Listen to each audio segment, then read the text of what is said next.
That's it. Your life is very short. And this is another illusion, that it's amazing that although on one hand the materialist teaches that life is a random event, we are like animals, that's it, we live and we die. Really, in reality, they always forget the dead bit. They leave that. And they somehow imagine, in spite of things dying in front of them constantly the whole time, people seem to live under this illusion that they are going to live on this earth forever. So they build fantastic houses and amazing palaces, and they surround themselves with wealth and all sorts of things as if they are going to be enjoying this forever. And really, believe me, some of them actually really have this idea. They don't think they're going to die.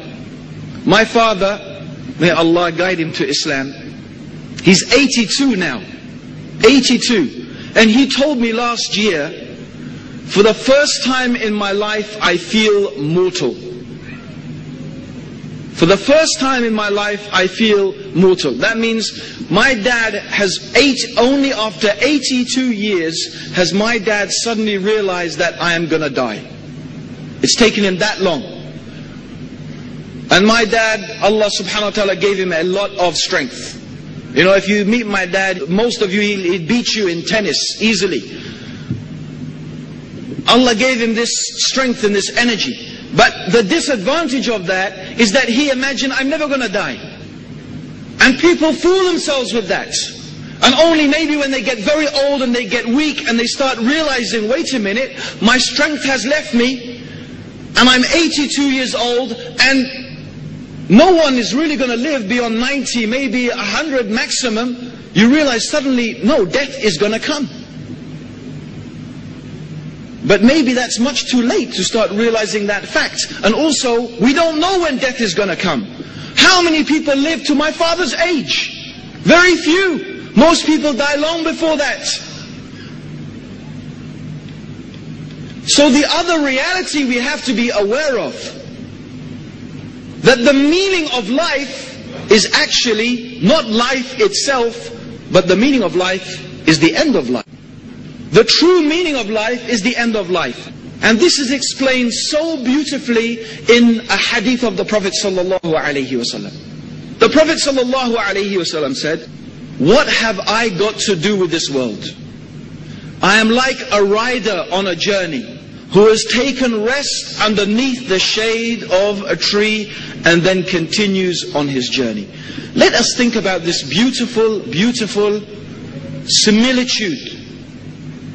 This allegory that the Prophet ﷺ has given us about this dunya, about this world.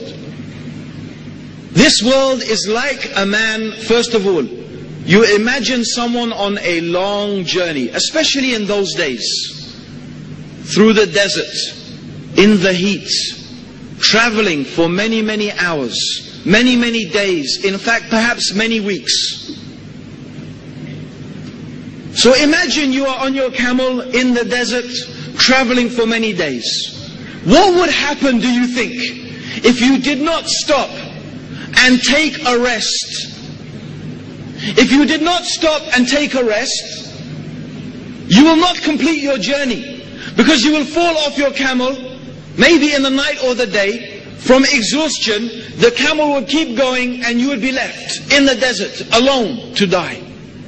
You need that rest. That rest is very important, because that moment that you take to rest gives you more strength to carry on your journey and to reach your destination. Yes?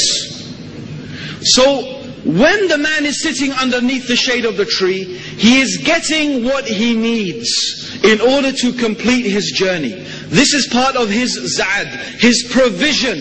His provision. Okay? So this is our existence. Our existence is like a long journey. From when Allah, He created us until we reach our destination. But our destination is not this world. No. This world is like the rider who takes the shade underneath the tree.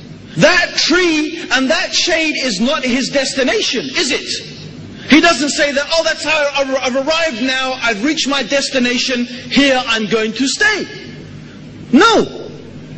His destination is some city or some town or some place. He's only resting briefly to take what he needs. This is this life, brothers and sisters. This life for us on this earth is like a man resting underneath the shade of a tree on a journey. We are here just to take what we need in order to reach our destination. And what is our destination that we want to reach, that we desire to reach? It is paradise. And the destination that we want to avoid is the hellfire. And the stage that we have to pass before we get there is the day of judgment. And what is Allah going to reckon for us, and what is Allah going to account for us, except our deeds? Good deeds and bad deeds. So what do we need from this life? Good deeds. That is the provision we need from this life. That is what we need to take from this world. Good deeds. So that we can reach our destination of paradise. But most people, my brothers and sisters, they are fools. They imagine that this is the destination. They have been confused, and they have been taken in by the life of this world, and they have been deceived by the life of this world, and they imagine this is the destination. Here I am, I've arrived. What a beautiful world it is. Look at the sun, look at the trees, look at these nice things. And they amass the wealth, and they build nice houses, and they have palaces for themselves and cars, and they believe this is it. So they do everything they can to acquire the things of this world. But the reality is, they will die, and they will not take any of it with them. And then they will see the true reality, and they will see that they have prepared nothing for their journey. And when they meet Allah on the day of judgment, what deeds will they have? What deeds will they have? Nothing. They acquired nothing with their deeds. They got no benefit from it.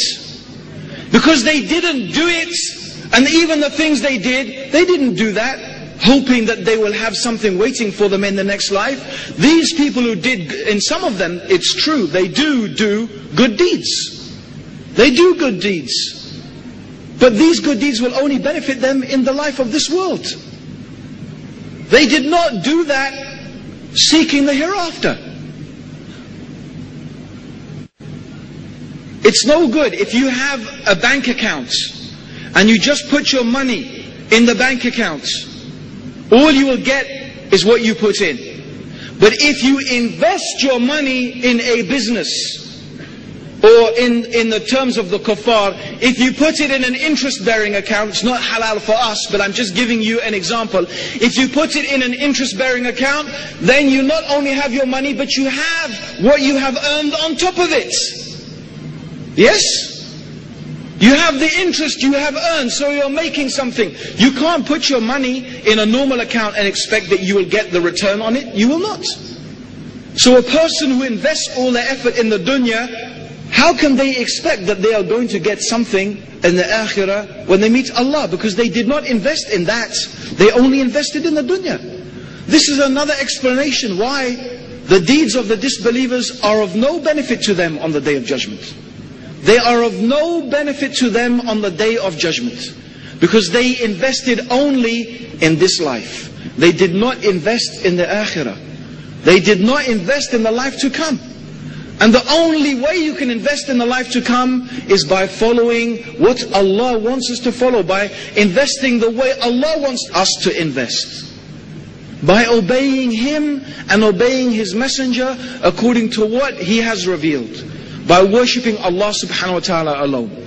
So this, my brothers and sisters, is another very important thing to realize about the life of the human being. The meaning of the life. The meaning of life actually is not this life. The meaning of life is the day that we are going to stand in front of Allah, and He is going to weigh up for us, and He is going to account for us the things that we did, the good and the bad. And we will be rewarded and punished accordingly.